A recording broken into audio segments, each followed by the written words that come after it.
Всем доброй ночи.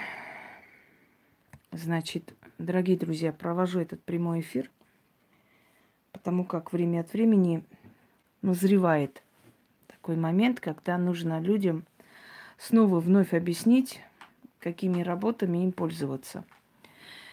Тем людям, у которых нет возможности обращаться, тем людям, которым я сказала, что они могут себе помочь моими работами, и даже тем людям, с которыми я работала, и быть может, они, не решаются спрашивать или не хотят занимать мое время, а у них есть определенные вопросы, и хотели бы, да, понять, что дальше можно самим делать, как самим можно помочь себе. Дорогие друзья, значит, во-первых, что я хочу вам сказать. Эм, Начав свою деятельность именно в широком плане, да, показав себя людям, я поняла одну вещь. Если я начинаю помогать людям, то только для того, то есть объяснять это все только для того, чтобы дать им определенную надежду. И поверьте мне, я действительно прошла очень жестокую жизнь, и я не люблю об этом рассказывать. Очень. Вот все, что в вашей жизни случается сегодня, считайте, что в моей жизни это уже было. Нет ни одной ведьмы с очень счастливой и веселой судьбой. Ни одной. Те, которые говорят, что если это ведьмы, то их не должны предавать, и не должно быть это и другое, это люди пустые, ничтожные существа. Ведьму и предают, ведьма проходит и ад на земле, ведьма и может и ребенка хоронить. Очень много страшного, что может у нее в жизни случиться. Она проходит это все для того, чтобы стать жестче, сильнее, для того, чтобы войти в положение любого человека, для того, чтобы понять любого человека, чтобы дать дельный совет. Она не просто приходит для того, чтобы карты кидать и вам что-то сказать, дорогие друзья. Она приходит своим примером показать, как надо воевать в этом мире, как надо добиваться успеха. Она и хороший психолог, она и хороший друг, она и сильный человек, она и тот, который, знаете, вот холодный душ просто тебя засунет вот в этот вот поток воды. Она и та, которая даст волшебный пинок и приведет в норму человека, в порядок. Вообще ведьму называли таким словом та, которая говорит спасительное слово. В жизни человека бывают такие страшные моменты, когда ему очень больно. Давайте вот эту херню не будете сейчас спрашивать, как вы поняли, что я ведьма, или что я поняла. Все, давайте эту хрень не будем тут спрашивать. Мы это понимаем с малых лет и знаем, что мы не такие, как все. И об этом я рассказывала, и не надо отвлекать мое внимание на вот эту херню, которую я здесь буду читать.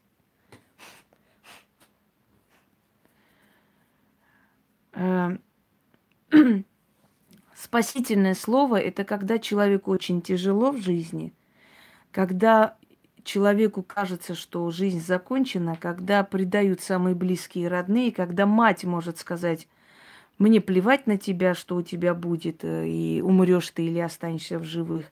И человек начинает запутываться в этой боли и не может найти выход.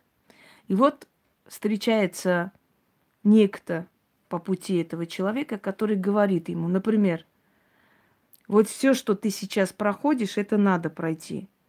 Это тебе для чего-то дается. Через некоторое время ты поймешь, почему ты это проходил. Когда я людям говорю о том, что у меня была очень жестокая судьба, люди, наверное, думают, что я просто, знаете, набиваю себе цену или пытаюсь вот как можно усложнить свою там судьбу и так далее. Если бы я хотела набивать вам себе цену, я бы каждый божий день рассказывала в мельчайших подробностях свою жизнь и свои трагедии. Но я вам говорю для того, чтобы вы поняли, что можно в этой жизни уже, знаете, отчаявшись добиться чего-либо, когда-нибудь стать одной из известных людей.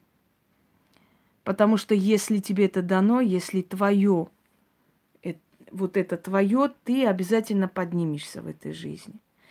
Я говорю, что у меня была жестокая судьба, потому что те люди, которые сегодня иногда мне пишут, что у них там, знаете ли, ноготь сломалась после маникюра, и вот трагедия, конец жизни, это что за кошмар, это ад кромешный, это не жизнь, вот мне жить не хочется, я горю как в аду, ничего нету и так далее. Когда ты спрашиваешь человека, а вы не могли бы мне сказать, что случилось, из-за чего у вас ад, там, конец жизни, все рушится?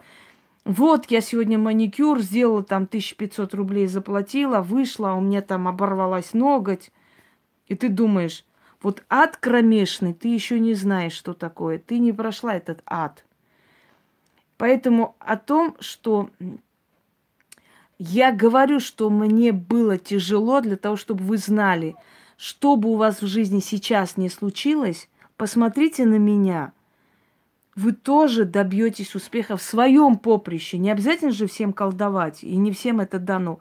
Но знайте, что если человек, пройдя столько испытаний, все-таки остается человеком, да, не осучилась, не стала гнидой, все же человек, который столько сделал добра, скажем так,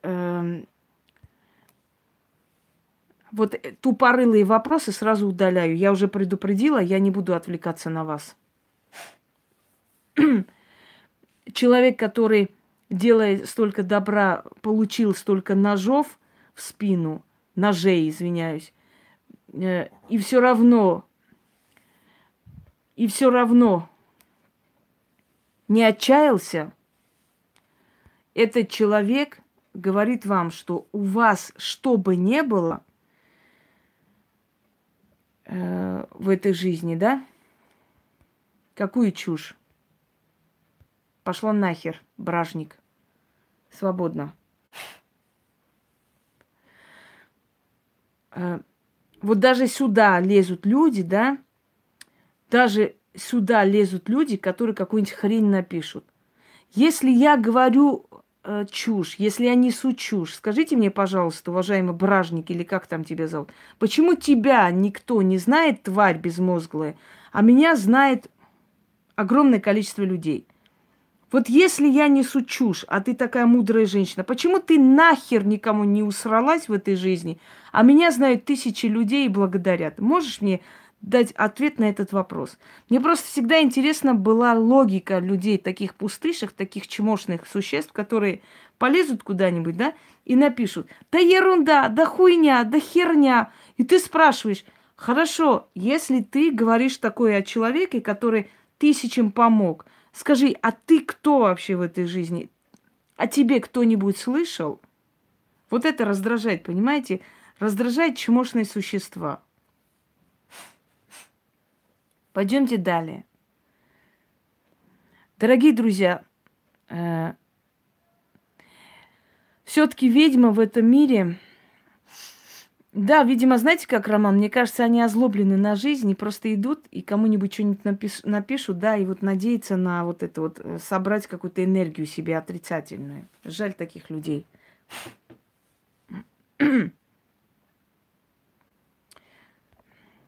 Все, выкинула. Так вот, я считаю так, считала и дальше буду считать. Я считаю, что ведьм очень мало.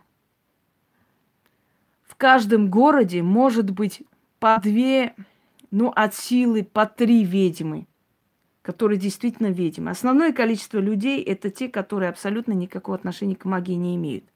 Буквально позавчера была в магазине, в одном магазине магии, где я обычно покупаю там свечи и прочее. Кстати, приобрела карты, очень дорогие карты. Ну, вот по моим скидкам это где-то 11 вышло, а так он дороже стоит. Честно, полная херня. Там не было, не видно было, чтобы понять, посмотреть. Я даже хотела прийти домой и как бы на этих картах показать людям такую интересную, да. Полная херня. Там надо с этим, с лупой ходить, чтобы понять, что там нарисовано, что там написано. Вообще ни хрена непонятно. Да, Таро. Вот почему я говорю, что не всякое Таро это есть Таро.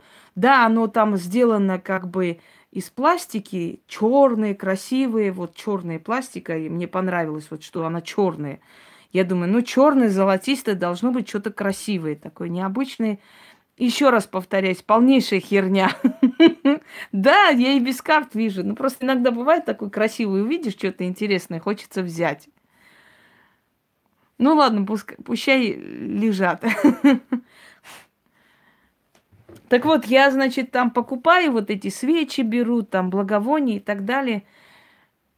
И тут слышу две бабы, реально бабы. Одна из них чуть ли не в валенках, прям колхоз колхозный. Одна второй говорит: Лен, ну это, возьми, пожалуйста, значит, эти, бери эти книги, бери там книги, ну, в общем, по магии и прочее. Бери эти книги. Это спрашивает, зачем мне это надо? Ну, а чё? А чё? Ну, чё, мы откроем там это какой-нибудь сайт или канал, скажем, что потомственные маги. Да бери, а чё, нельзя? Да бери. И я, значит, рядом стою, мне захотелось вот прям этими книгами дать по ее колхозной морде. Вот кто вам помогает по всему Ютубу, якобы. Да, якобы помогает. Вот эти вот. Бери, говорит, потом скажешь, что ты потомственный маг. Твою мать. Вот посмотрите вы. Одна, значит, с губищами. Очень часто я это вижу, там вообще это мрак. Одна пришла, скажите мне, вот нужно Таро для вот негативных каких-то там энергий. Они говорят, ну, любое Таро подойдет. Да, ну, мне надо просмотреть негатив. А какой из них работает по негативу? Твою мать. Никакой не работает по негативу. Это твое видение, это твои способности. Если у тебя есть способности, ты через эти карты увидишь у человека. Если их нету, это же не специальное Таро, которое будет по негативу, значит, работать. Молодые люди с различными прическами пришли, стоят и говорят, дайте нам эту доску Уиджи. Значит, вытаскивают там различные доски и говорят, а которая из них рабочая? Я тут не удержалась. Я говорю, а у вас это, вам надо батареи купить просто к нему, как бы нажать на пульт, и вот сработает. Так они на меня смотрят, и они поверили. А батарея вместе дается или там отдельно? Я говорю, это отдельно надо покупать. Гарнитуру целую. Люди решили заняться вызовом духов. Значит, работой с миром духов, да? Здравствуйте. Работа с миром духов. Все, Ксения, ты в туалете. Яна, удаляй, кто пишет на другом языке, но просто удаляй на время, не блокируй, потому что не все знают. Да, а что они не купились? А потом они поняли, что я их за дураков принимаю. Там спрашивают, а все эти, говорит, доски у вас рабочие? Твою мать, опять повторяюсь. Доски сами по себе не рабочие. Все идет от своей силы. Все люди, которые хотят заняться магией, там кому-то помочь, что-то сделать, дорогие друзья, они ищут вот подобные волшебные предметы, понимаете? Волшебные предметы, которые им помогут. То есть волшебные доски Уиджи, волшебные карты, которые сами скажут там негатив какой-то и так далее. Они не понимают и никогда не поймут, что все идет от твоей силы. Если тебе дано, ты увидишь хоть на соломе, понимаешь? Хоть как, хоть по цвету лица определи, что у человека есть, да? Можно, конечно, и колбасу можно резать, хоть лошадь зарежь. Она крепкая. Другая женщина, значит, с губищами, я эти губы забыть не могу, прям перед глазами. Вот Макдак, знаете, значит, этот дядюшка Скрудж, да, и рядом не стоял. Огромное губище. И говорит, мне нужны это мне по любовной магии, вот я решила заняться любовной магией. Дайте, пожалуйста, мне вот какие-нибудь ритуалы такие, ну, эти заговоры, ну, как там вот эти любовные, которые. Ей говорят, вот там есть, значит, старинный любовный заговор. Она говорит, ну, старинный же, это уже старые, вот что-нибудь новое есть? Ой, бляха-муха, я там чуть не упала. Старинный, это же старый, уже старомодный, что-нибудь новое есть такое? И она будет сидеть и на канале YouTube будет говорить, что она вот, значит, любовные там этим занимается, все знает, все хорошо. Поверьте мне, вот такие. Да, блондинка, это еще мягко сказано. Это чрезмерная была блондинка вообще по полной программе. Вы только вдумайтесь, какие тупорылые существа там сидят. И каким тупорылым существам вы доверяете свою судьбу. Старинный, говорит, это же старомодное, что-нибудь по-новому есть, чего-нибудь такое. И она не понимает, что старинные это как раз самые сильные заговоры. И моя вот магия, да, мои ритуалы, многие из них построены на старинных знаниях. Не заговоры старинные, а просто, ну, как бы система такая же, да, основа того же уровня. И вызов тех же духов, тех же сущностей просто я сделала. Вот это вообще.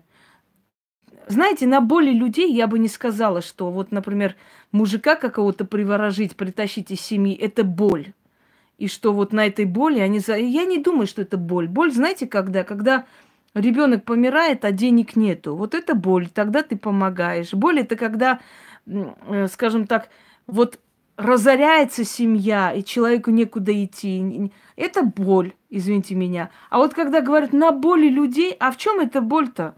Прийти, приворожить какого-то мужика, я должна обязана кому-то это помочь. Или кто-то вытащил из семьи мужчину, да, а теперь ей мстят, и она говорит, вот у меня боль, помогите мне. А вот ты же причиняла эту боль, теперь тебе причиняют, а теперь оплати эту работу и спасай свою жопу, извините меня. Вот поэтому, когда говорят, на моей боли, извините, ты причинила боль, получай эту боль теперь и расплачивайся, кто тебе обязан. То есть ты должна влезть в семью, разорить эту семью, да, все что угодно сделать, а потом, когда тебе отомстили, когда тебе хреново, ты говоришь, вот у меня боль, что вы там мне не помогаете, там, у меня же боль. Так вот, ведьмы делятся на 3 звена, я об этом уже говорила. Есть старшее звено, ведущее звено, есть среднее звено, есть начинающее звено. Начинающее звено – это, как правило, потомки. Потомки видовских родов, которые продолжают, скажем так, ой, спасибо, вот, которые продолжают дело своих родственников, да, своих бабушек и так далее. Среднее звено ведьм – это ведьмы, которые пользуются уже готовыми. То есть это нормальное звено ведьм, дорогие друзья. Хочу вам сказать, что ну, бабушка моя, например, да, была среднее звено ведьм, и прабабушка моя. Среднее это не значит слабые. Среднее это значит те, которые делают уже на готовом. Вот они знали, как надо. Может, что-то от себя добавляли, может быть, но у них не было такой задачи создавать и оставлять для других ведьм. Они свое знали, делали, и они были очень сильные. Так вот, среднее звено ведьм, она не стремится создавать и оставлять. Но она очень сильная. Может быть, из среднего звена ведьм могут быть очень сильные мировые люди. Например, та же самая Иванка. Она тоже принадлежит среднему звену, потому что она, пока была жива, помогала. Хотя она была ясновидица, но у нее были и видовские вот эти наклонности. Она и ведьмой была. Но даже если... Знаете, Ольга, прежде чем люди с бедой пойдут к этой блондинке губастой, пускай мозгами своими подумают. И тогда у них не будет беды. Мне не жалко тупых людей, совершенно. Потому что люди, которым ты говоришь, изучите мой канал, прежде чем ко мне прийти, они говорят, у меня нет времени. Вот я и говорю, если нет времени для себя, для своей судьбы, вот ты будешь попадать к таким блондинкам. Вот и все. Человек сам виноват. Больше никак. Так вот. И есть старшее звено ведьм или ведущее звено ведьм. Старшее звено ведьм или ведущее звено ведьм – это не лучше или хуже других, это просто ведьмы, которые создают и оставляют. Не просто там, глядя на меня, берут какую-то хренотень, там ставят и называют ритуалом. Нет. А реально создают работы, которыми будут пользоваться после этой ведьмы многие поколения ведьм. Здравствуйте, Алена. Потому что, например, вот те работы, которые я даю обычным людям и практикам, могут делать и практики с обычным человеком, те же чистки, просто провести самим эту чистку и исправить. Просто то, что они сделают, будет намного сильнее эффект иметь, чем обычный человек сделает. Но на все случаи жизни. То есть я, исходя из своего опыта, когда я не могла найти нужные работы, чтобы, например, человеку в этом помочь, в этом, я начала создавать. Дорогие друзья, я начала создавать вынужденно. А потом это вошло в привычку, а потом это далось мне. Я вынуждена начала создавать, потому что я не могла найти, например, снять вот такое-то, снять вот такое-то. И тогда не было и сайтов-то искать, если честно. Не было сайтов искать.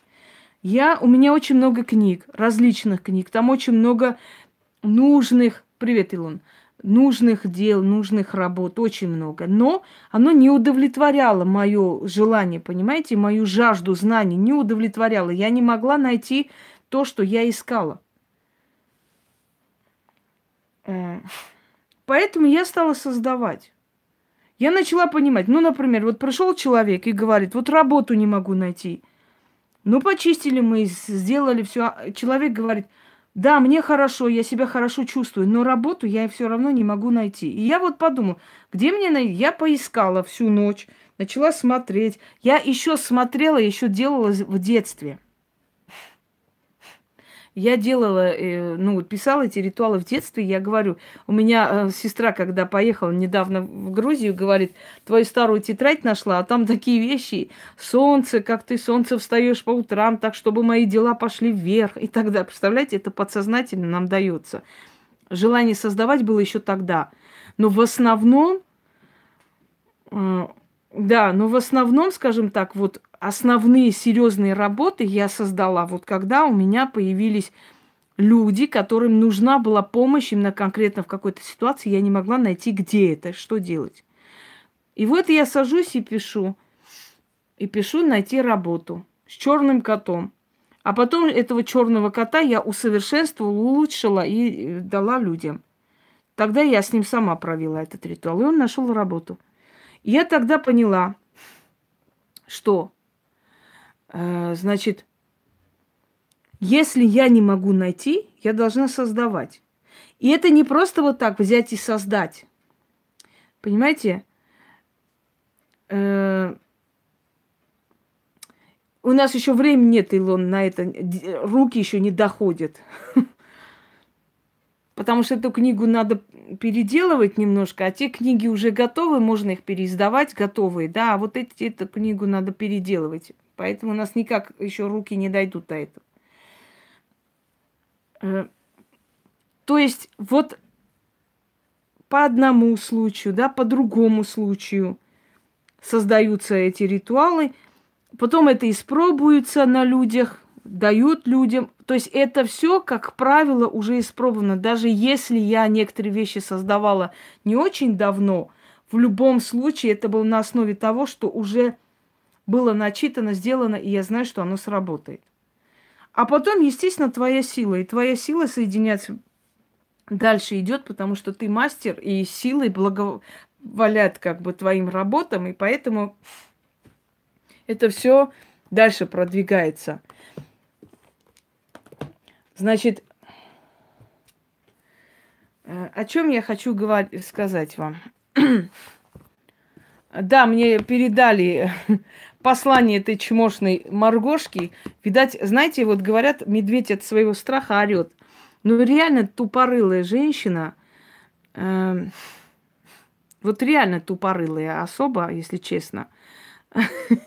У меня, говорит, патент есть на эти ритуалы. Вот реально тупая. Вот сидит в селе какая-то алкашка, ну, видно же, нищебродное какое-то чмо с банками, склянками, сидит и говорит о патентах. Ты тварь вонючая, вообще понятия имеешь, что такое патент? Патент – это когда ты автор, когда у тебя есть определенные труды, ты идешь, записываешься сначала как автор в союзе писателей, то есть ты оставляешь там в книжной палате свои книги, потом с этой справкой идешь к нотариусу, и они патентуют твои работы. Понимаешь, тупорылое существо. Или ты издаешь книги, и это уже запатентованное, как твоя работа. О чем ты, алкашка из Мухосранска, вообще заявляешь, дура долбанутая? Мы уже составили это все, мы уже отправили, там уже рассматривают. Скоро тебе вот этот вот патент засунут в твою жопу, извините за выражение. Ты скоро узнаешь, что такое патент, овца, и что такое заявлять на весь мир, что у тебя есть какие-то патенты на мои ритуалы. Алкашка нищебродная. Патенты у нее есть на мои ритуалы. Ты на свою водку-то выгребай, овца недоделанная. Тебя начали смотреть только, когда я тебе сказала людям. Патент у нее есть, чмошное существо. За полгода 15 человек случайно забрели на этот канал дебильный. Понимаете? У нее патенты есть на мои ритуалы. Ты дура, хотя бы со стороны себя видишь, ты смешная клоунесса. Народ над тобой смеется и потешается, овца недоделанная, реально. У нее есть патент. Какой патент, дура тупорылая? Ты действительно реально считаешь, что люди со стороны в это все хренотень верят вообще?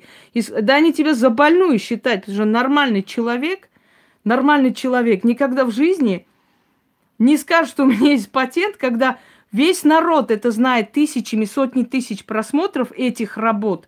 И ты, дура, говоришь, у меня есть патент. У тебя 10 человек на твой нищебродный кошелек посмотрели, а ты... о чем ты вообще говоришь, тупорылая? Ты не понимаешь, что ты реально попала. Просто ты сейчас не хочешь показать слабость и до последнего стоишь вот на своем тупорылом вот этом вот сказала, и вот до последнего гнешь свою линию, как какое-то быдло. Не смеши людей, у нее патент есть, у этой тупорылой существа. Господи. Еще раз показываю, где у нас был... Я уже запуталась, у меня же работа... Призвать халяву, это 49. Да? Денежная молитовка скоропомощник 50. Это вот мои все. Кошельник и так далее. Просто вот это тупое существо прям стоит на своем до последнего, понимаете? Вот до последнего просто. У меня есть патент, если надо. Ты хоть знаешь, нищебродка, что такое вообще патент? Патент просто так не выдают. Если ты там, например, написал, там, Вася мой муж, тебе на это патент никто не выдает. У тебя должно быть определенное количество работ, овца, чтобы ты имела право запатентовать эти работы. Каждому второму на какой-то там ритуалку патенты не ставят, дура. Ты, во-первых, издаешь, овца, потому что просто в интернете, в Ютубе выложенное не считается твоим. Ты их издаешь. Потом ты идешь, берешь эти книги, 15 штук, оставляешь в книжной палате России или отправляешь по почте. Там тебе отправляют справку, что ты автор. И ты, как автор, идешь с другими книгами, всеми по очереди. Открываешь у нотариуса, нотариус все проверяет эти книги, что это все твое авторское. И выдает тебе патенты на каждый вот это. И поскольку у тебя уже есть книги, ты автор. Понимаешь, дура ты? У нее она запатентовала. Твою мать. Леонардо да Винчи, гений нашлась, сука. Запатентовала. Да ну, нищебродка просто там заказала себе наконец-то, значит, статуи Гекаты и запатентовала все эти работы. Просто прет на, знаете, на наглиже. Ну, шваль, что тут сказать? Ну, там же нормальных людей шваль. Нормальный человек чужое сворует? Нет, это только шваль сделает. А у швали нету мозгов. Она просто такую чушь несет. Мне сегодня запатентовала я. Я скоро тебе жопу твою запатентую. Погоди чуть-чуть. Слегка. Таких, знаешь, этих смелых шалав сколько было. И где они теперь? Где? Не видно их. С прокуренным голосом зечки сидит, овца. запатентовала на жопу свою. Теперь можете спокойно пользоваться. Чему?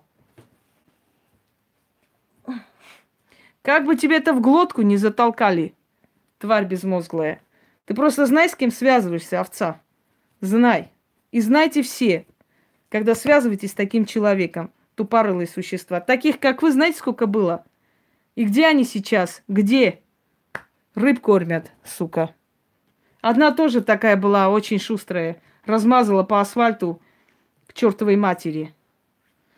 Тоже патенты, блин, делала. Наверное. Так, да пусть сидит хоть, блин, на чем хочет.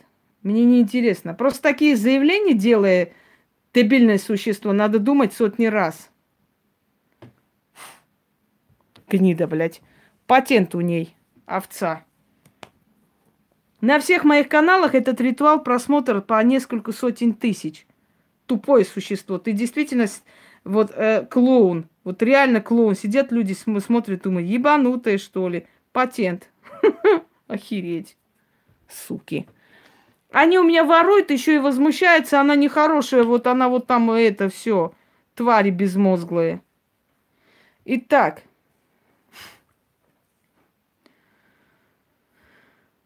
Дорогие друзья, значит, первое, что я хочу сказать. Я когда выставляю, скажем, СМС людей, да, которые рады, которые благодарят за то, что получается их работы, это люди, которые...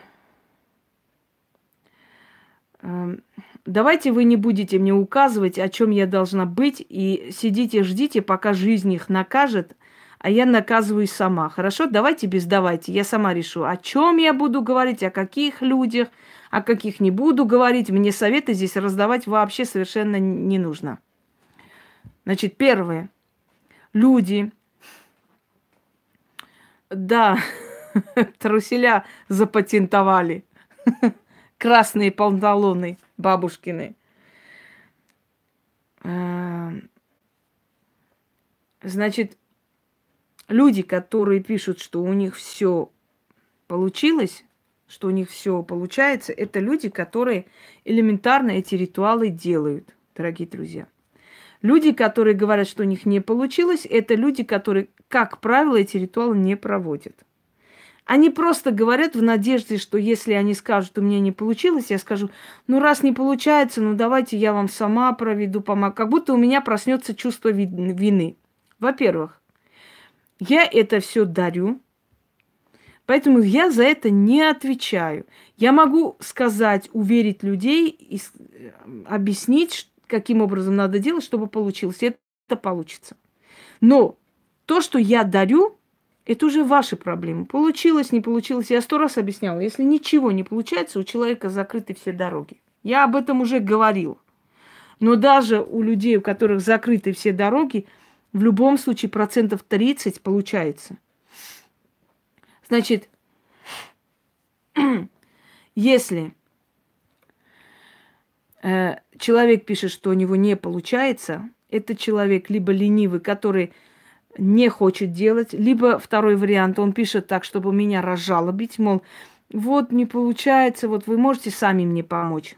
То есть мне лень делать, да, я скажу, что у меня не получается, пусть она там переживает, что вот она дала, у меня не получается, вот и так далее. И она, может быть, так мне поможет. Таких людей море. Третий вариант – это когда человек один шепоток начитал, просто сидит, ждет с моря погоды. Вот начитал там какой-нибудь шепоток, да, и вот полчаса прошло, ничего не получилось, и вот не получается у меня ничего, вот ничего не работает и так далее.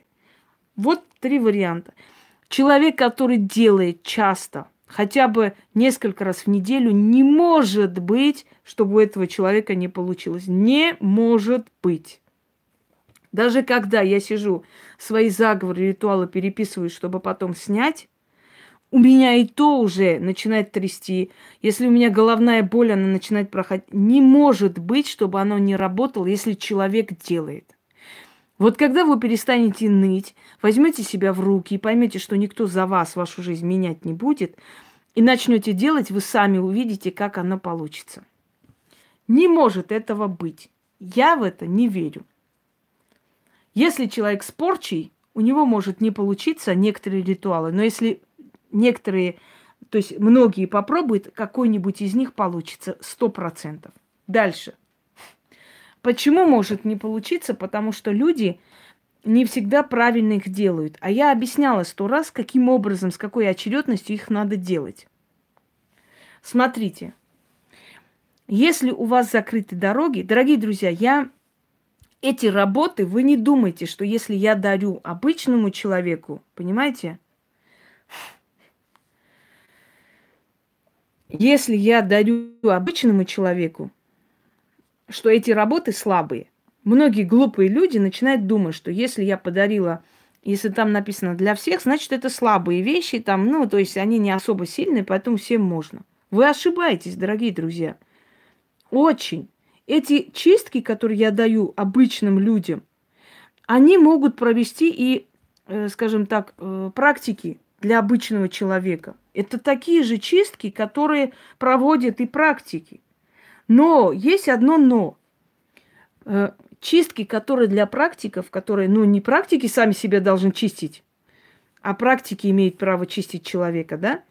Эти чистки, которые я даю практикам, они просто более такие, знаете, немножко зловещие. Они связаны с более темными силами. И поэтому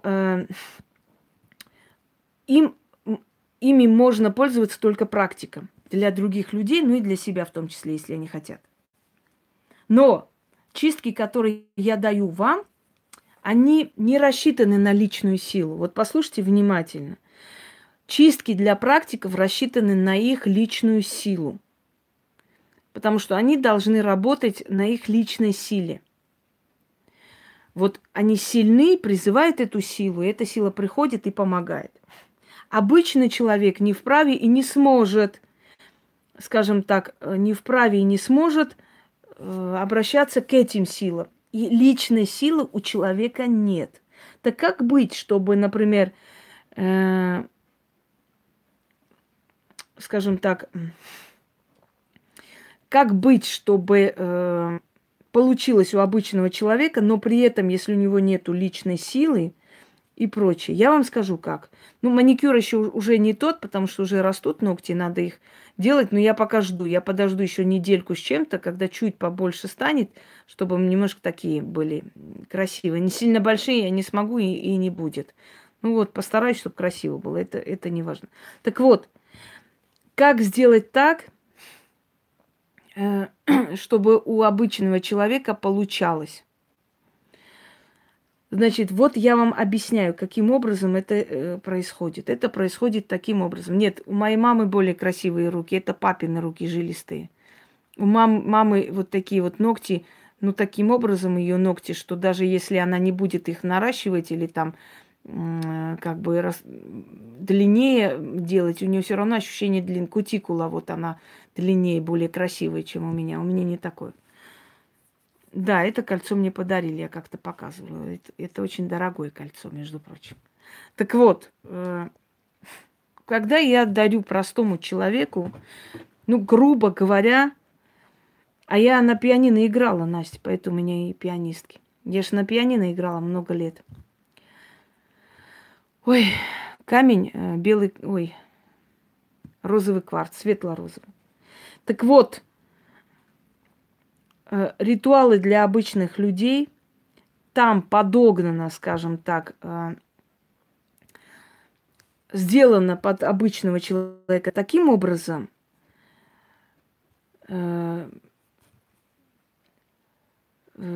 те ногти, они не работают, вот и выдерживают. Оно как бы собрано таким образом, чтобы было название определенных сил. Эти ритуалы для обычного человека, они с ключами.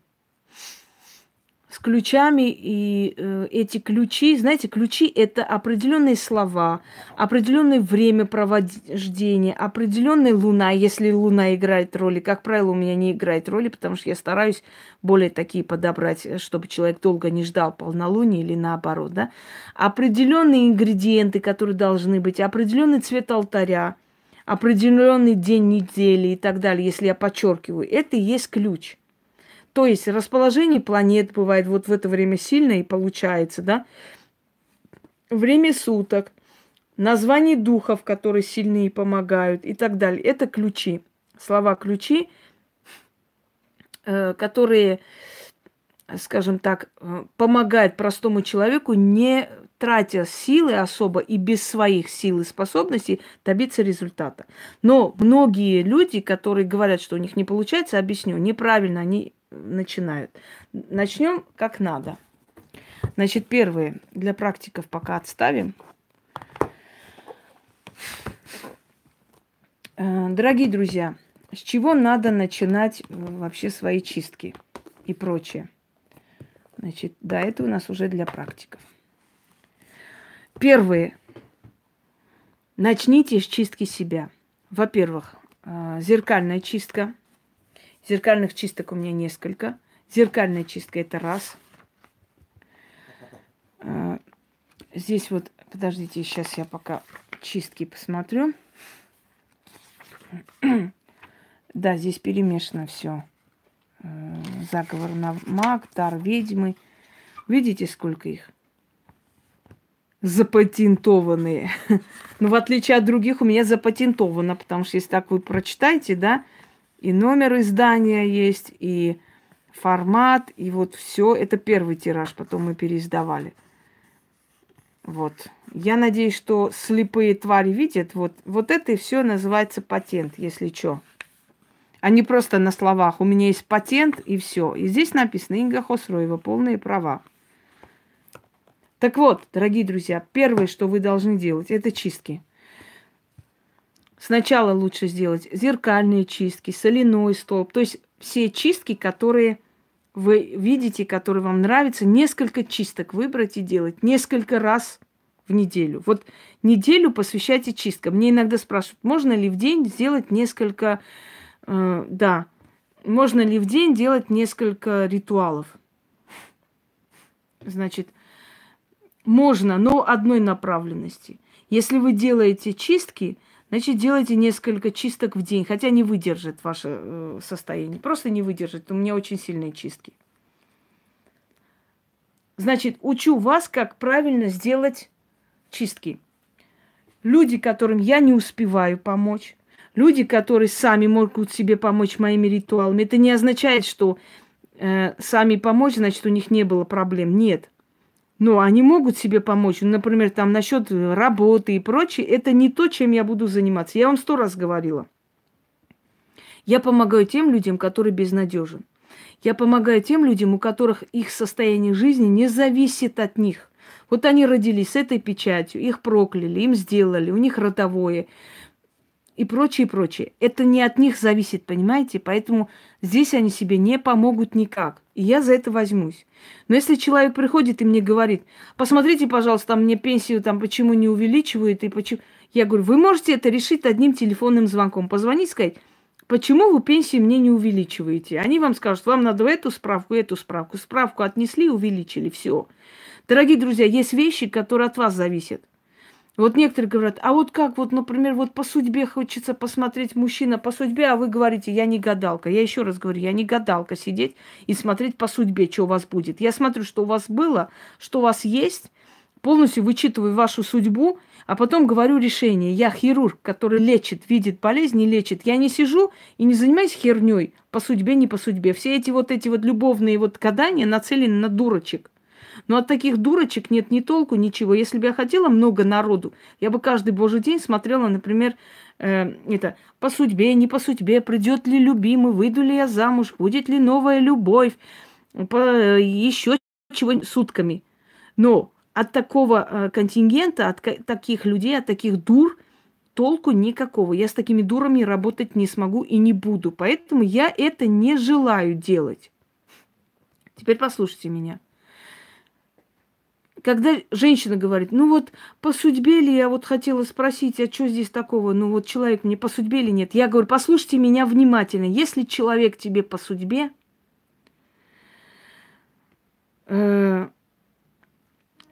если человек тебе это по судьбе, дорогие друзья, не надо смотреть, он по судьбе или не по судьбе. Ты уже это чувствуешь, ты так любишь этого человека, у вас такая общность, вы такие друзья, вы такие близкие люди, что тебе в голову даже секунду не придет посмотреть, он тебе по судьбе или не по судьбе. Вот скажите честно, если человек ваш, если вы чувствуете, что это родная душа, неужели у вас возникнет сомнение и вопрос, а он мне по судьбе или нет? Вы уже знаете, что по судьбе. Вы уверены в этом, понимаете? Ну вот нету никакого смысла смотреть, по судьбе он или нет. Но если вы друг друга унижаете, принижаете, уничтожаете, ты и так понимаешь, что с этим человеком будущего нет, а значит, он не по судьбе. Зачем смотреть? Если, добрый вечер, если ты с человеком несчастлива, зачем ходить смотреть? Вот я несчастлива с этим человеком, он мне по судьбе или нет? Если ты несчастлива, он тебе не по судьбе. Дальше. Что я хочу сказать? Женщины, бабы, у которых мужик появляется, они бегают по этим гадалкам, колдушкам, я не знаю, смотреть, там на картах кинуть, останется этот мужик, не останется этот мужик, они всегда будут одиноки. Вот заметьте, все женщины, которые, как только кто-нибудь появился в жизни, начинают бегать и смотреть, в итоге начинают плакать. Он тоже ушел, вот все говорили по судьбе, а вот не по судьбе. Нельзя, издревле говорили, не гадайте на мужиков, прогадайте, просто нельзя. Нельзя все время ходить и смотреть, что у тебя будет, какая любовь придет, кто там чего скажет, как чего. Нельзя, дорогие друзья. Поэтому я и не люблю, когда у людей хроническое это все. Ты в одном помогаешь, у них вечно мерещится то порчи, то, извиняюсь, у них понос, вот порчи, соседи навели, эти навели. С такими людьми я не связываюсь и не хочу с ними работать и помогать. Нельзя. Нельзя сутками только думать о том, что придет, не придет, чего, кого. Вот именно поэтому, скажем так, я людям и говорю, в основном нацельтесь на то, чтобы убрать аккорд на пианино или на твоей башке тупой, это уже не твое собачье дело, детка. Аккорд на пианино или чего? Притащились чмошники. Значит, дальше. Как себе помочь самим? Первое, что я хочу вам сказать. Начните с чисток. Значит, чистки. Зеркальная чистка. Там есть 2 чистки. Зеркальный коридор. Есть и другая зеркальная чистка есть. Любой из этих чисток несколько. Вот смотрите, если у вас безысходное состояние, ничего не помогает, я сейчас вам объясняю. Первое. Вот целую неделю, ну и пускай забирают, целую неделю займитесь чистками. 1 чистка, 2 чистка, 3 чистка.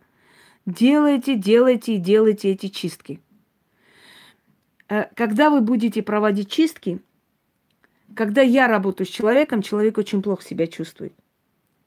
Долгое время. Поэтому, прежде чем ко мне прийти, я людям говорю, просмотрите и узнайте, что у вас должно быть. Потому что потом, когда тупые вопросы задают, меня уже это выводит, бесит. Потому что изначально сказано, подумайте, обдумайте, смотрите 100 раз.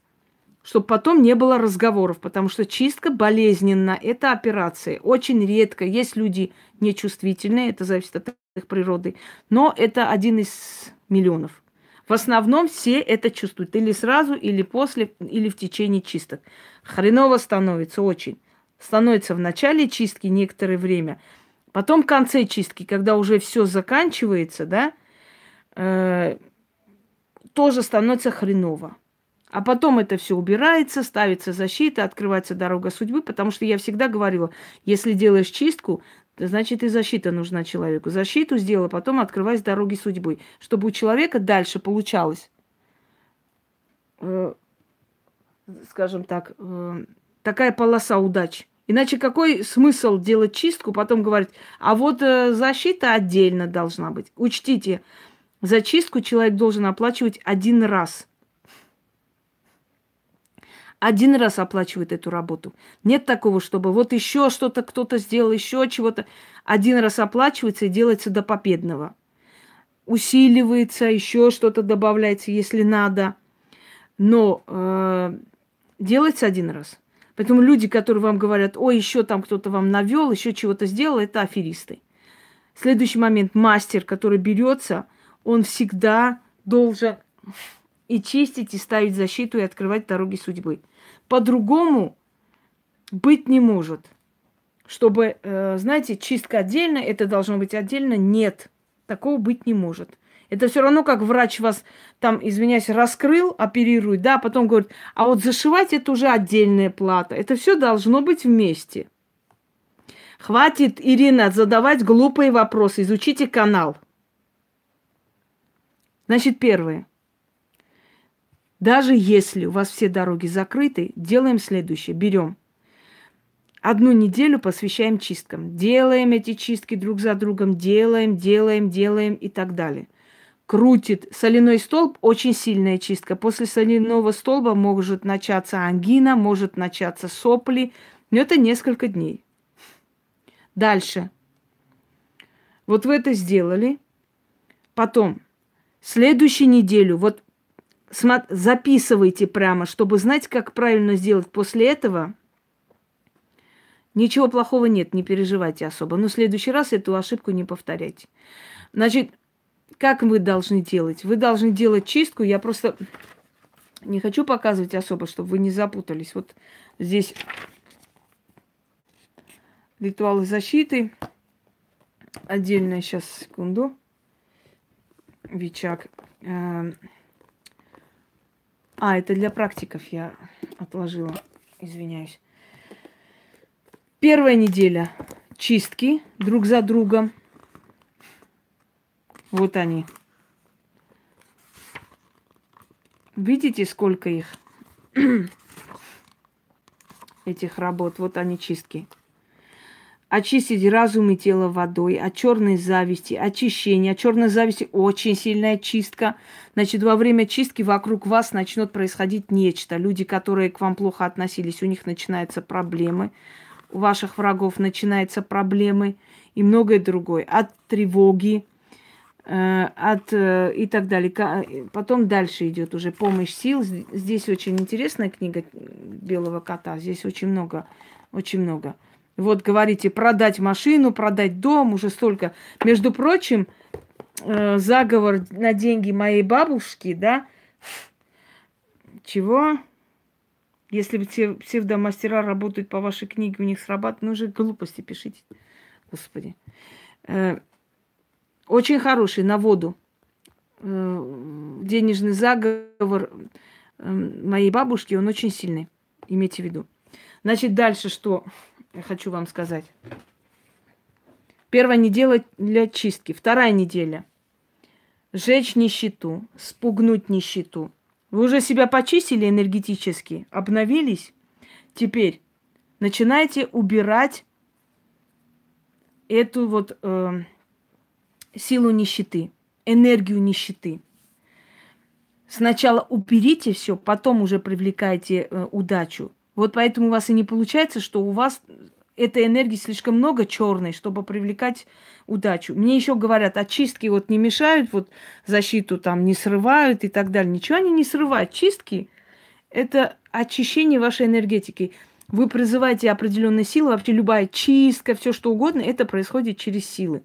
Вы призываете эти силы узнают себя, приходят и начинают очищать вот этот верхний слой грязи, который накапливается все время. Это усиливает вашу защиту, но не сдирает ничего, успокойтесь. Так вот, 1 неделя чистки, 2 неделя убрать, отвязаться от неудач. Я еще выставлю очень хорошую вещь. Отвязаться от неудач, спугнуть нищету.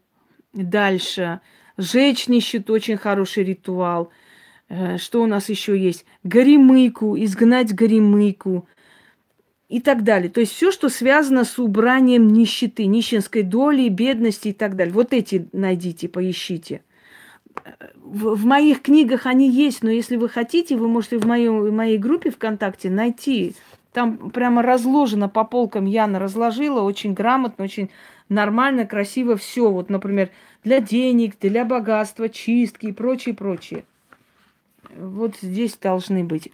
Нет, здесь в основном на удачу нацелено. Следующий момент. Значит, первое. Чистки. Вот я вас учу, прямо на пальцах показываю, что в чем ваша ошибка, что неправильно вы делаете, почему у вас не открывается вот эта стена, не рушится. Первая неделя чистки, вторая неделя, значит, очищение нищенской доли и так далее. Все, что связано с изгнанием бедности. Значит, третья неделя очищение дома, помещение. Я вам давала чистка квартиры, я вам давала дух порога, я вам давала защита на дом и так далее. Вот третья неделя посвятите своему дому, тому помещению, где вы живете. Неважно, это вы снимаете или это ваше личное. Я не знаю, почему вцепилась вам в руку ваша соседка. Спросите у нее. Вот после того, как вы эти все чистки сделали, несколько дней отдохните. Отдохните 3-4 дня, чтобы ваша энергетика начала восстанавливаться. И начинайте делать защиту. Есть у меня защитный ритуал. Дорогие друзья, как бы вы ни были порчены, вот с этими сильными работами на время, хоть на год, на 2 у вас откроется дорога, пока вы не сможете обратиться к профессионалу. Не сможете обратиться, делайте все время эти чистки. Хоть делайте, я не знаю, месяцами делайте. Оно будет давать результат, вы еще раз делаете, снова делаете, до того момента, пока это все не уйдет. Есть вещи, которые не уйдут, конечно, вашими чистками в любом случае. Они будут уходить на годы, но возвращаться. Потому что это сильная вещь, и это надо избавиться. Но если есть незначительные вещи, если вы хотите найти работу и прочее, вот эти чистки вам помогут. Далее, когда вы эти все чистки понаделали, начинайте звать удачу. У меня на удачу, на деньги, 1000 ритуалов. Мне люди говорят, а вот найти работу. Есть найти работу, есть продать корову, есть продать это. Я говорю, я вот это вот в своем сообществе выставила специально, 100 раз спросили, деда Сидора. Я после этого деда Сидора, который просто вам выставила и перечитала для себя, ну так, просто перечитала, чтобы понять, правильно тот выставляю или нет. У меня этих статуй стало 3 раза больше, мне уже ставить некуда. Понимаете, это очень сильные работы. На хозяйство, на работу, все это у вас есть. И когда мне люди говорят, вот почему вот, вот специального для работы есть, я говорю, есть для работы или есть для продажи, но если вы хотите, вы можете просто сделать на деньги, и у вас опять будет продажа, ведь продажа это тоже же деньги, ваши деньги, понимаете? Что я хочу сказать? Эти все работы созданы для вас. Созданы для вас, для того, чтобы вы могли помочь себе сами. Потому что не все ко мне попадут. Я понимаю, 1000 людей в день пишут. Не все попадут. Я живой человек, я не смогу. Пожалуйста. Кстати, на похудение армянских цариц отлично работает. Очень хорошо. Энергии дофига. И кушать не хочется. Вот действует как самая лучшая тайская таблетка. Но от тайской таблетки у вас будет побочный эффект, а от этого нет. Я это все создала и подарила вам, невзирая на то, что я знала, что меня будут воровать, невзирая на то, что меня достанут, невзирая на то, что будет зависть и ненависть, но я подарила вам, дорогие друзья, и до сих пор сражаюсь за себя и за вас. И любой нормальный человек сказал бы, да пошли они все, и плюнул бы, ушел. А я сказала, ничего подобного, из-за каких-то тварей я не собираюсь наказывать нормальных людей, да. И дальше продолжаю вам дарить. Для чего я вам дарю? Здравствуйте, Лилия. Я вам дарю для того, чтобы вы сами могли себе помочь. И когда я говорю сами помочь, это не значит, что это вы сами, ваша заслуга. Это опять же моя заслуга. Но эти работы я вам дарю для того, чтобы вы могли себе помочь, если вы до меня не смогли добраться. Конечно, можно найти без проблем. Просто люди, которые говорят, что это их невозможно достать, и 100 раз говорила, ведь черный авантюрин это тот самый, синий авантюрин и есть. Он называется или черный, или синий. Как потолстеть? Ходи в Макдональдс каждый день. Так разжиреешь, что свиньи будут тебе завидовать.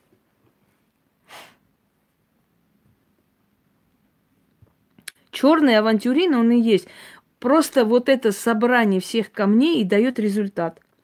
Люди дорогие, когда вы пишете, можно ли делать этот ритуал, стоит ли, не стоит ли, можете уже не делать, потому что у вас нет уважения к этим силам. Если у вас нет уважения к этим силам, то они вам не помогут. То есть вы хотите сказать, стоит ли мне потратиться на свечу и на что-то еще, да? Даст ли это мне результат? Так зачем вы вообще делаете? Вчера мне одна написала вот этот зазыв. А можно без черной ткани? Через секунду пишет, а можно без свечи? А можно без этого? Я говорю, да можно вообще ни хрена не делать. Вообще сидеть и просто кричать его имя и сказать ау, и он прибежит. Вы не понимаете, черная ткань это символично, это мать-земля, сила вселенной, сила хаоса, черная ткань. Свеча это сила огня, понимаете?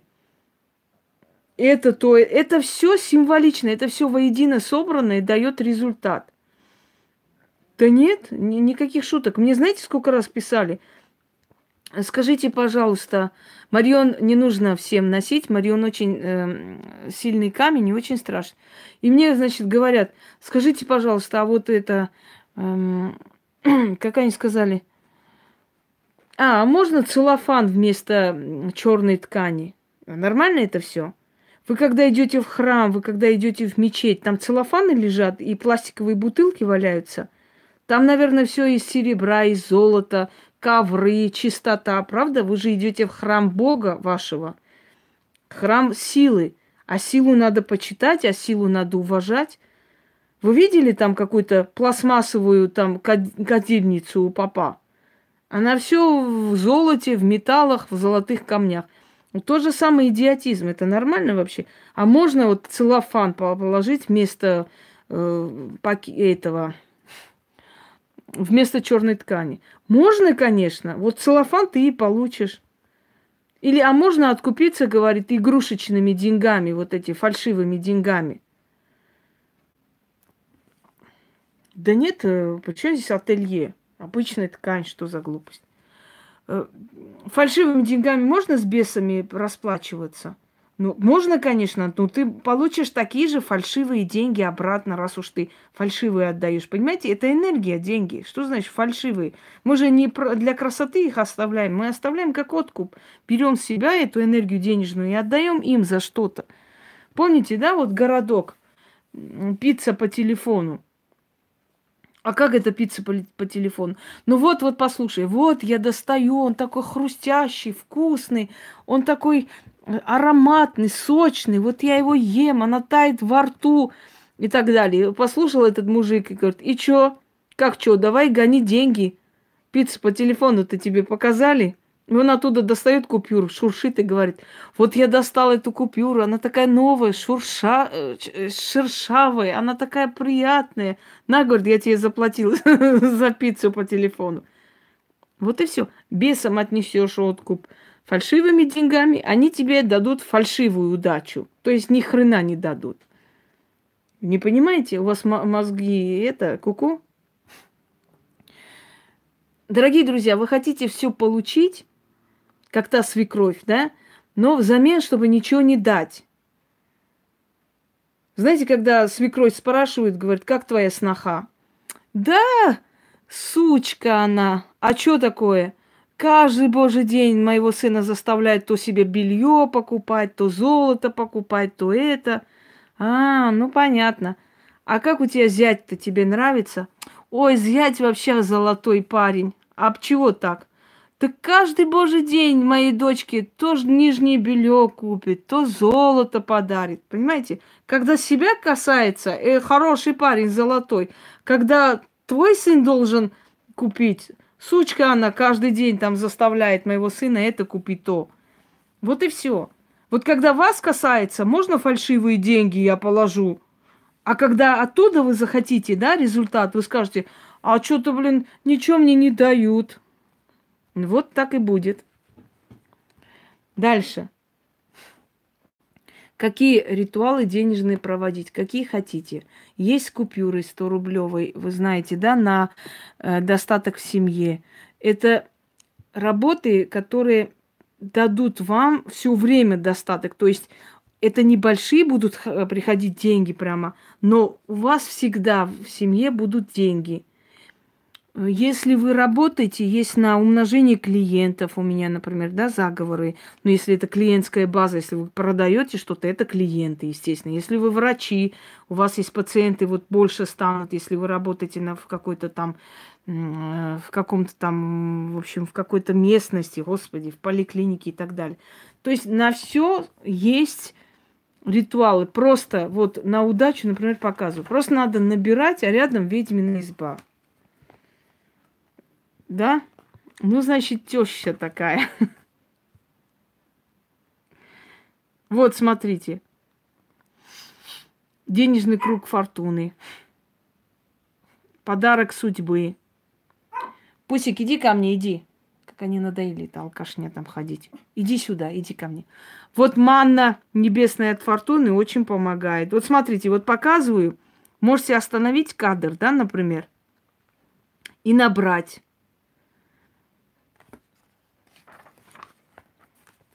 Вот, смотрите.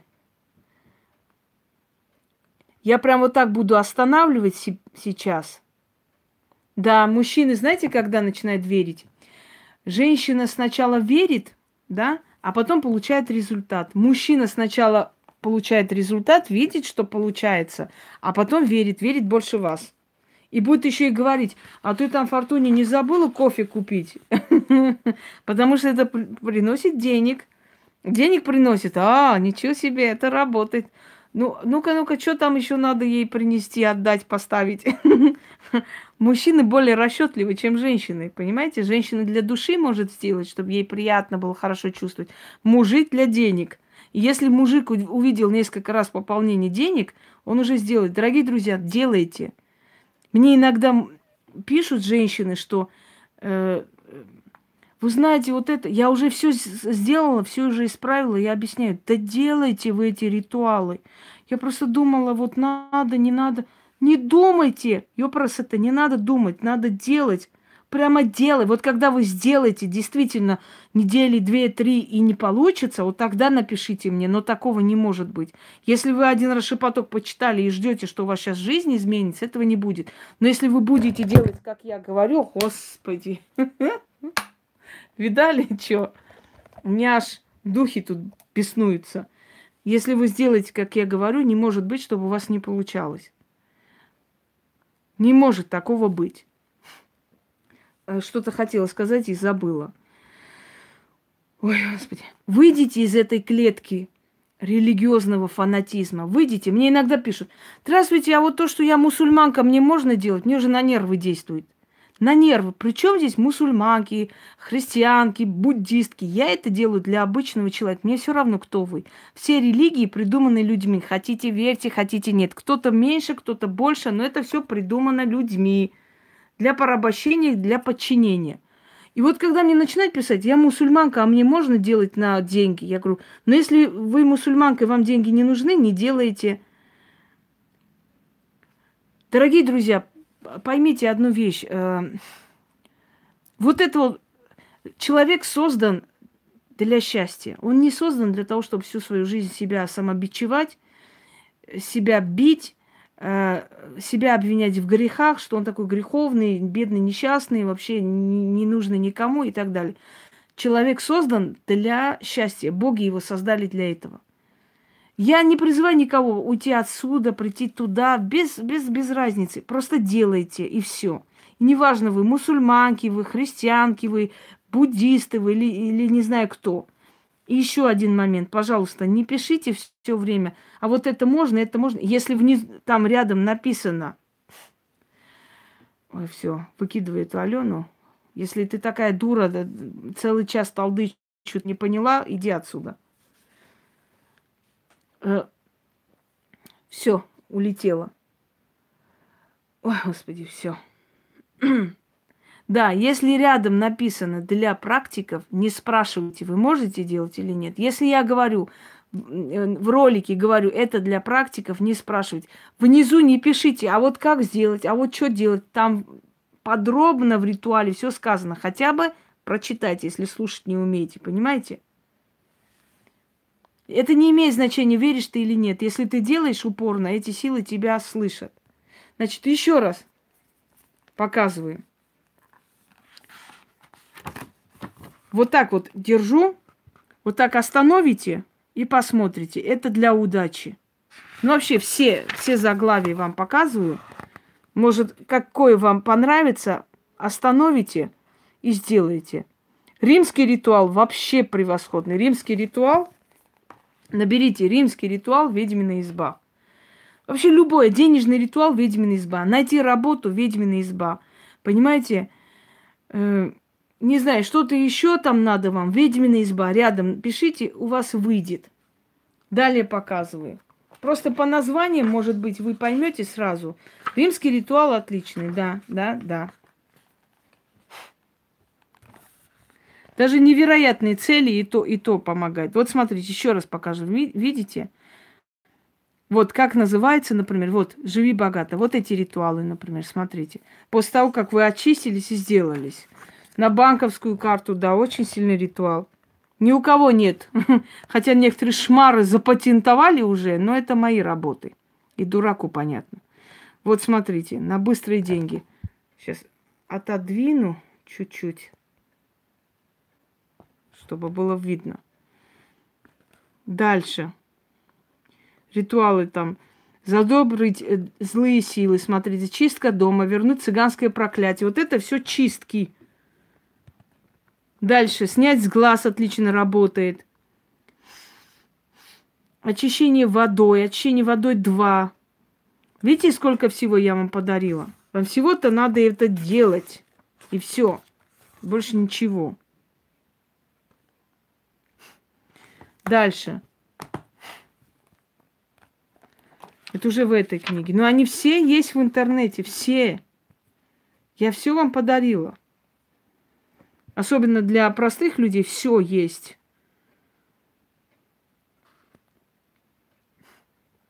Вот. Да, для роста волос все хвалят.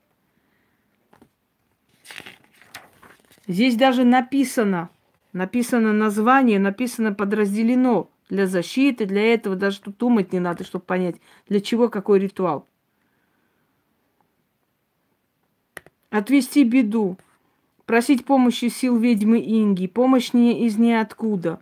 Ритуал от злого языка. Знаете, как она вообще?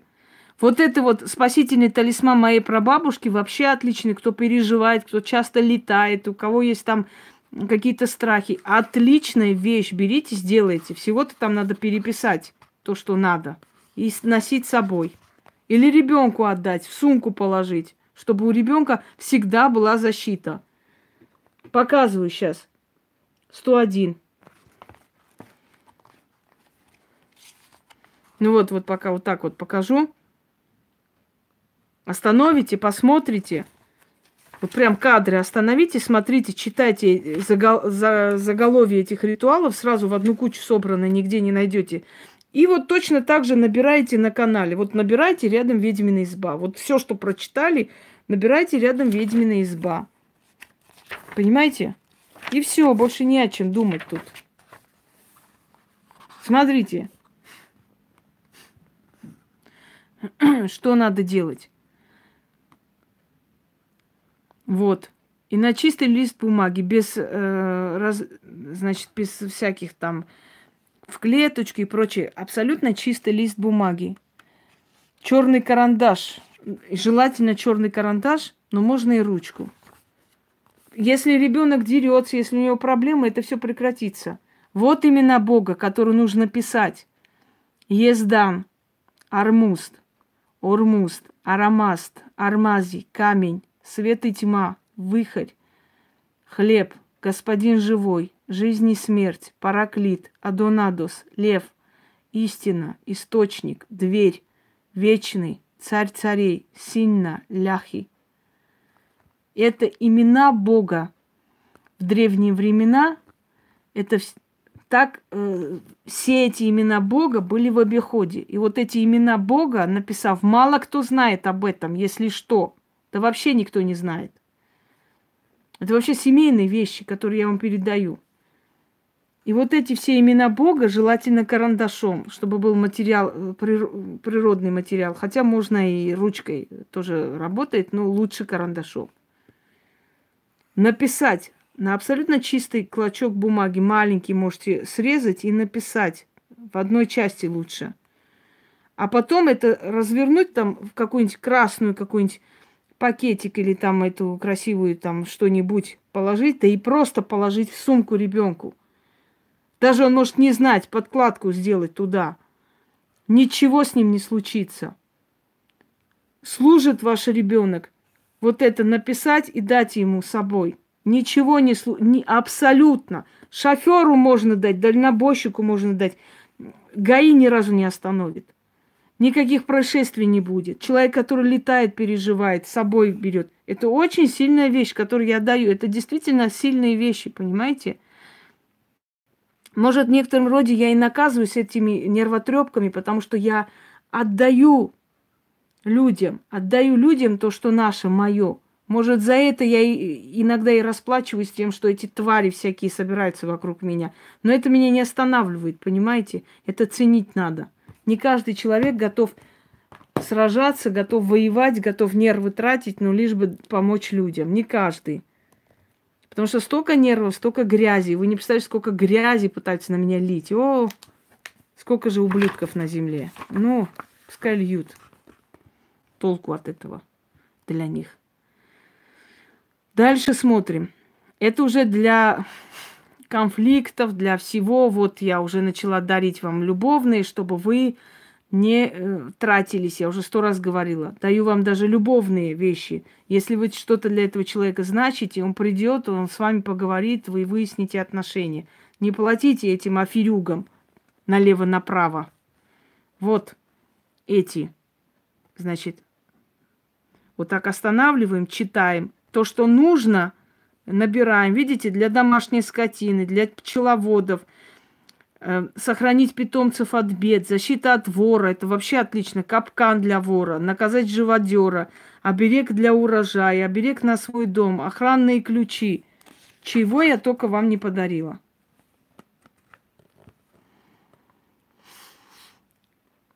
Вот армянский ритуал 4 монеты очень хороший. Хакуна Матата, которые придурки. Ой, это мультик, мультик. Нет, идиоты, это не мультик. Мультик режиссеры просто взяли определенные магические заклинания на языке суахили и внедрили в мультик. Это не говорит о том, что это мультик. Точно так же, как Пушкин взял, например, за 3-9 земель, за там 3-9 государстве, 3-10 царстве. Это все взято из магии. Заклинания. За это Пушкин так и расплатился своей жизнью, что он брал заклинания ведьм сельских и из них делал необычные стихи. Хакуна Матата означает благополучная жизнь, благая жизнь. Так призывали, они просили, значит, да мне плевать на полынь, пускай она хоть задницу своей ботоксом колет, никакая разница. Вот они там, она потеряла уже интерес, она уже не интересна. Она уже битая карта, все. И вот они призывали, когда призывали духов и силы, говорили: Хакуна Матата, дайте мне благую жизнь, хочу благую жизнь. И вот это очень, скажем так, нормальный ритуал, очень сильный. Везение кочевника-монгола. Дорогие друзья, вот это везение кочевника-монгола. Некоторые женщины мне написали, после этого ритуала покупали квартиры за очень короткое время. Знаете об этом? Потому что я сказала, если у вас хоть капля есть кочевой крови, хоть капля крови кочевника, у вас обязательно будет... Слушайте, вы здесь не в ресторане, заказы не раздаем. Если есть хоть капля крови кочевника, у вас это получится на 100%. Почему? Потому что кочевники, они надеялись на удачу. Им, понимаете как? Им эта удача давалась из ниоткуда. Степь, абсолютная степь, ничего нету. И вдруг в этой степи возникают ханства. и вдруг в этой степи возникают царства, понимаете? То есть у них особая энергия притягивает удачу. И вот на этой особой энергии еще и там древние заклинания есть, которые мой друг мне привез из Афганистана. Эта тетрадь, он там служил в Афганистане, в Монголии. И вот он эти заклинания, он мне подарил. Его сейчас нет в живых. Он эту тетрадь, он даже рядом перевод писал, о чем эти слова. Можете представить? Вот и эти черные иконы. Чего только... Мне сейчас еще хотят одну черную икону отправить из Питера. Я вам покажу. Женщина, которая этой иконой ходила, в общем, предсказывала, кормила семью во время блокады. Представляете, эта черная икона помогла его семье. Если посмотреть по двум сторонам, там очень страшные рожи. То есть там как гаргулии. Представляете, изображены на иконе гаргулии. Вот о чем речь. Мне все время почему-то так получалось в жизни, что вот эти все темные силы мне отправляли это все. Да, да, у них бабушка пережила, в общем, и смогла прокормить свою семью, ходила с этой иконой, что-то наговаривала на эту икону и возвращалась с продуктами в то время, когда кусок хлеба там на весь золото был. Вот такая сильная икона. И они хотят мне отправить. И они решили мне отправить. И когда мне фотографировали, отправили, я увидела гаргулии, просто рожи гаргулий по двум сторонам. То есть это...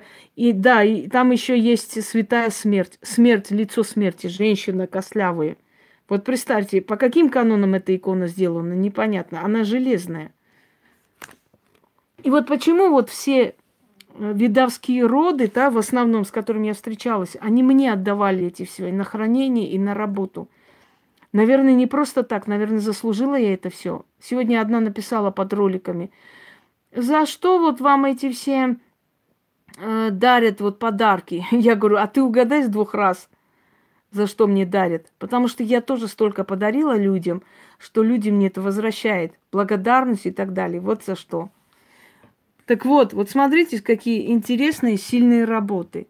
Сириус путеводитель очень помогает, дорогие друзья, если вы не знаете, как сделать. Вот запутались, вам хочется выйти. Еще раз говорю, остановите, вот, я вам показываю, кадры остановите, прямо как книгу показываю. Посмотрите, значит, наберите, а внизу ролика найдете всегда напечатанный труд. И этот труд есть еще у меня в группе ВКонтакте. Это уникальные работы. Нигде нету столько разновидностей, всех народностей, всех этносов, всех традиций, обычаи еще будут. Еще будут. Теперь дальше смотрите. Мешочек купчихи очень хороший. Кумай-богу отлично. Умай-бог — это у кочевников бог видения или богиня везения. Но она и так олицетворяется. То есть и то, и это. Смотрите, для дома, продажи, для карьерного роста. Денежный ритуал для ленивых, очень хороший. Вот денежный заговор моей прабабушки, он очень сильный. Вот прям наберите. Значит, вызов джина Залнабура для торговли. Знаете, как он помогает продавать? Ой, вот продадите все, что хочешь. Зов Африки очень хороший ритуал. Золотая река фортуны. Золотой телец богатства помогает все время. Телец богатства, вы прекрасно знаете, что это был бог денег, да? И золотого тельца часто изображают такие крупные компании, как знак свой. Нам мед, да, потому что мед — это все-таки собранная природная энергия, понимаете? Это энергия природы. Вот она на банковскую карту, кстати. Вот эта сучка, запатентованная овца, вот она на банковскую карту. Видите? Вот где она. Запатентованная. Твою мать. Мразь.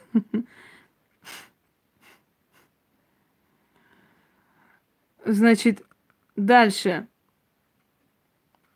На мед, на мак. На мак это вообще там полно будет работы. Вы говорите, я делала, ничего не... Да не делали вы ни хрена, не делали. Если бы вы делали, у вас сейчас одна удача за второй должна пойти. Ну не делали вы, дорогие люди, ну, давайте не будем. Да, они, господи, они вначале очень такие смелые, а потом исчезают из сайтов. Исчезают, столько таких тварей было. И мы не знаем, где они сейчас вообще. Алтын-хан, вообще отличный ритуал. Хан Алтын, Но это вообще не передать словами. Из ниоткуда вам подарки, дары. И такое ощущение, что вот этот дух Алтын-хана просто приходит, начинает вам помогать. Алтын вообще означает золотой, золото. Золотой хан. Алтын-ханами называли верховных ханов, правителей ханов, которые занимали как бы, ну, трон, ханский престол. Секрет армянской удачливости очень отличный, между прочим. Вот спугнуть бедность можете сделать. Счастливый пятак отличный. Вот убрать денежный застой, да, у меня спрашивают. Жечь денежный. Господи, да чего я только вам не дала? Ну это же ж... Разбудить изобилие. Ритуал на праздник Навруз. Ритуал на подкову. Бир Тенгри отличный ритуал для сильных людей, для лидеров. Для женщин африканская страсть. Вот это для мужиков. Отпустить любовные муки. Секрет обольщения Клеопатры. Все хвалят. Молодеют женщины на глазах. Вот секрет обольщения Клеопатры. Сделайте, увидите, как это. Это все взято из старых древних источников. Понимаете? Я же очень много, скажем так, очень много изучала эти все архивы. И вот в этих основах, вот в этих ритуалах, дорогие друзья, там есть оды богов, древние песнопения, тексты. Поэтому они сильны. Поэтому они сильны, что они вот, ну, со старыми вот эти духи, силы, они узнают себя. Вы их призываете, я же туда внедряю старинные слова, древние вещи. И вы их, когда призываете, они себя, скажем так, они себя как бы узнают сразу. И приходят к вам на помощь. Зазыв с помощью соли вообще сразу звонит. Уже мне очень многие вообще написали. Значит, захвалили, понимаете? Можете даже под эфиром написать, у кого как получилось. Вообще любой ритуал. Для красоты и здоровья. Да, кстати, для здоровья, восстановления энергии, сколько я вам давала. Матерь Гея. Молитва волка исцеления вообще отлично помогает. Прям пронизывает полностью, очищает. Это древнеассирийский ритуал. Восстановить здоровье Вуду. Да, еще момент. Все пишут, я могу там чистку сделать для сына. Нет, не можете. Вы не практик. Если сын хочет излечиться и очиститься, пускай берет и делает. Если он не уважает эти силы, не верит, не будет делать, значит не будет, значит ему не дадут помощь. Вы не можете никого чистить, вы не имеете на это права. Вы что? Вы кто? Вы практикующий. Где это можно вам делать, я вам сказала. Например, там для здоровья можно там вуду начитать для близкого человека. Армянское исцеление, ну это можно. Если вы мать или сестра. Можно материнскую защиту сделать. Ну и все. А вот соляной столб делать или там можно, говорит, зеркальную чистку вместо него. Как ты вместо него сделаешь, если человек должен между зеркалами стоять? Как ты сделаешь вместо него? Имя его произнесешь, а толку? Ты же там стоишь, твоя энергия очищается, а не его. Вот уже до глупости доходите, реально. Дальше. Защита, видите? Видите, как Яна разделила? Серия есть, безмолвная магия я давала. Природа вам в помощь. Цвета, тканями как лечили. Знаете, да, когда начиналась вот краснуха. Краснуха лечилась красной тканью. Вот прям красной все ложили. Я помню, моя сестра маленькая была, болела. У нее была краснуха. И я помню, как там вот красными тканями у меня бабушка обволакивала красной ткань на голову, красная ткань на ноги, что-то там начитывала. Именно красная. Вот за основу взяты эти все древние традиции. Не с воздуха это все. Основа должна быть, основа есть, основа твои знания. Вот они, раскрещивания, вот здесь, это в белом коте. Или можете найти в группе. Да, вот на этой традиции это и все. Многие люди иногда говорят, ой, а я вот это вот, между прочим, я вот это слышала, да, я вот это даже видела. Конечно, это же создано из древних традиций, просто оно, понимаете, воскрешено и сделано как бы на меня. Я чистку только один раз сделала, не получается. Но не получается вот потому, что ни хера не делали, вот и не получается. А я вам сказала, что надо эту стену пробивать. Где нужно откуп, там я сказала, не умничайте здесь, не стройте из себя профессоров. Дальше. Магическое веретено. Очень хорошая вещь. Женщины, которые на веретене работали, они очень редко болели, понимаете? Очень редко болели, потому что они постоянно создавали вокруг себя вот эту энергию, энергетическое движение, энергия двигалась. Говорите, вот работы нету, те, которые там сидят, говорят, работы нет. Сколько раз говорила, смотрите, вечное движение. Или активизировать пространство, активность пространства. Вечное движение сделайте, у вас некогда будет пописать, извините за выражение. Сделайте вечное движение. Что там надо делать особо? Палочку одну или жезл берете, вот так вот перемешиваете небеса и читайте. Столько у вас будет работы, что некогда будет затылок почесать. Но вы же не делаете ни хрена. Я вам еще раз говорю, почему мне приходят и говорят, у меня не получается, чтобы вызвать у меня жалость. Мол, ну вот не получается, вот я дарю, не получается, ну давайте я вам помогу, вот просто так сделаю. А почему я должна вам помогать или просто так сделать, если я вам подарила, если я вам бесплатно дарю? Я за это не отвечаю. Берите, делайте, у вас получится. Я вам бесплатно это дарю. Понимаете? Это ж я вам не продала, а у вас не получилось, а вы начали ныть. И, как правило, люди покупают мои книги после того, как они очень много испробовали, поняли, что все работает. И они берут и покупают. Это не кот в мешке, как у других авторов. Вы сначала купите, а там вот посмотрим. Нет. И я 100 раз говорила, если у вас нет возможности, пожалуйста, возьмите в моей группе, на моем сайте есть мои ритуалы. Пожалуйста, возьмите вот где хотите. Но для практиков сейчас я не буду показывать, потому что практики и так понятно. Сейчас я пока простым людям говорю. Берите, все эти ритуалы есть, берите, распечатывайте, сделайте себе как книгу и пользуйтесь на здоровье. Даже книга не нужна. Но и то люди хотят все равно книги, чтобы у них были книги дома. Для семьи, для себя. Здесь есть, вот здесь, в принципе, многого нет. Не успели мы. Но многое есть. Ночной страж, если вы боитесь, если у вас дом частный, боитесь, или вы переживаете за детей, читайте для них. В их доме читайте и уходите, и поезжайте куда. От пожаров. Вот. Чтобы животные дом не засоряли. От скандалов, от конфликтов, от ссор. Вот. От непотребного слова, тропой змеи из трудной ситуации. Он очень помогает. Забыть боль прошлого. Чтобы муж после развода приносил деньги детям. Это очень хорошо помогает, между прочим. От препятствий в делах. Материнская защита, например, очень сильно помогает. Но на день рождения своего ребенка есть ритуал, но не всем можно это делать, смотря для какого случая. Ритуалы для молодых и прочее. Вот. Только делать надо. Делать. Все остальное у вас есть. У вас все уже готово. И показала вам еще раз. Берите, останавливайте. Смотрите все эти. Пробовали, не получается, уже сказано. Я не знаю монгольского языка, чтобы вам сказать. На русском языке уже сказала. У кого все закрыто, у тех может не получиться. Или попробуйте сначала чистки делать, потом дальше.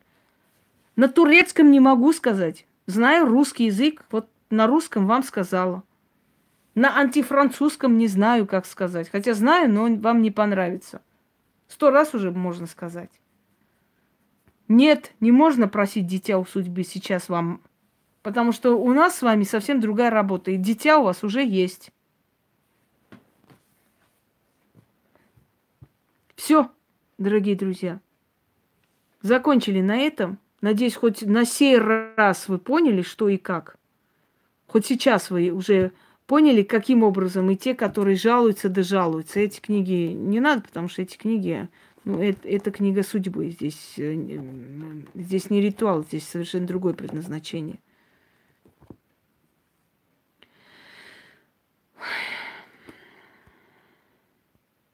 Чего?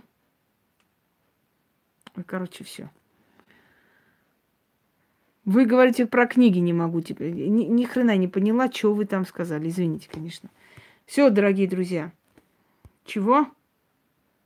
Господи, какая разница, куда отсылать? Яна их хоть в Китай отправляет. Какая вам разница? Да, Вичак очень красивая книга, я согласна. И очень сильная. Все. На этом все. Пойду я попью кофе и дальше, потому что у меня сегодня много работы. Всем удачи и всех благ.